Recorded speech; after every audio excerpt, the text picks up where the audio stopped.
We've got, is it Brendan in Monroe? Yes, sir. How you doing, Brendan?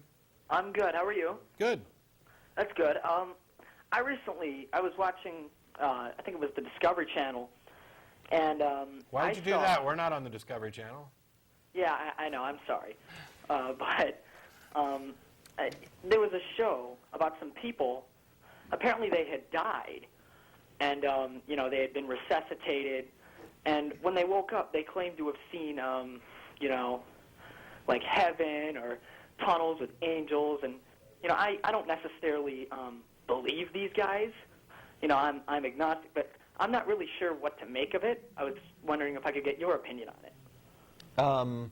I believe if you dig a little deeper for more information about this, what you'll find is that the afterlives that get reported by folk like that have one thing in common, and that is that they are all they all report the things they were raised to believe.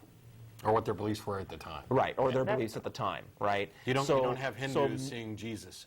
That's right. No Hindu dies and comes back and says, oh, I'm a Christian now because after I died I saw Jesus. Not once, ever.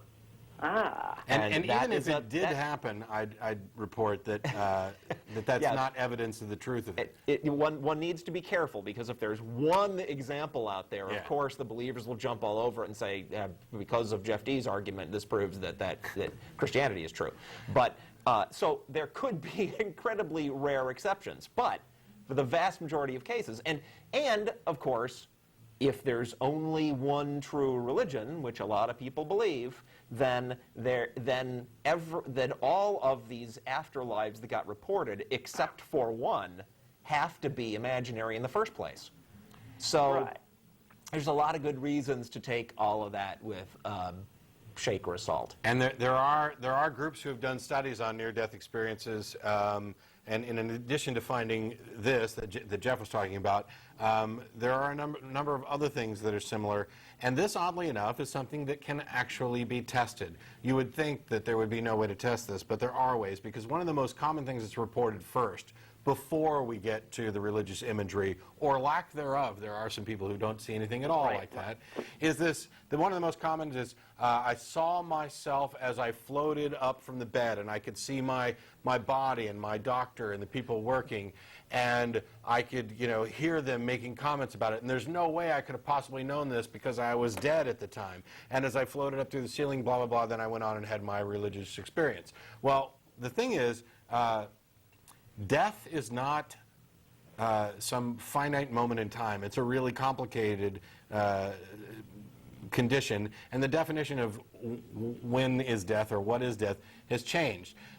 They can still hear things. They may be unconscious or under anesthesia or whatever else. What they do to test this is, for example, you set a cabinet next to the operating room, and you put a sign on top of that cabinet, and you let them know ahead of time that there's a sign up there. And if they would be so kind as, on their way up, and while they're floating up, if they can see the bald spot on their doctor's head that they supposedly hadn't noticed before, if they'd kindly look over to the cabinet and see what's on that sign that we left up there, and then when we bring you back, you can give us that information. And, well, so far nobody's been able to tell anybody what's on that little sign they put on top of the file cabinet. And that demonstrates that there's most likely something else going on here. And by investigating it further, and yes, the brain is, in some cases, a huge mystery, but it's not a complete mystery. We know quite a bit about how the brain works, or not necessarily the specific details, but we know, for example, if you prod this area, something happens. If you prod this area, we know where memories are stored all over the place. We know which areas of the brain are responsible for different things. And by investigating near-death experiences, we find that the most reasonable conclusion is that these are experiences that occur in your brain as your brain is going through the process of dying and shutting down. There's no justification for thinking there's anything more to it, that you had any kind of soul or anything that left your body. It's just a weird experience. You know why? Because your brain is in an incredibly weird state that it's probably never been in through your entire life, and you have no way of processing it. And your brain, since it does the processing, is faulty at the moment. I don't know why it should surprise anybody that people have weird experiences when the brain starts dying. All right. Well, thank you. Sure. Thank you. Thanks a lot, Brendan. Look. Whoop. Love you too. We got about just less than, 13 and a half minutes left because we lose 90 seconds every show. I don't know, did you have something to add on the near deaths? No, you covered it. I rattled or rambled.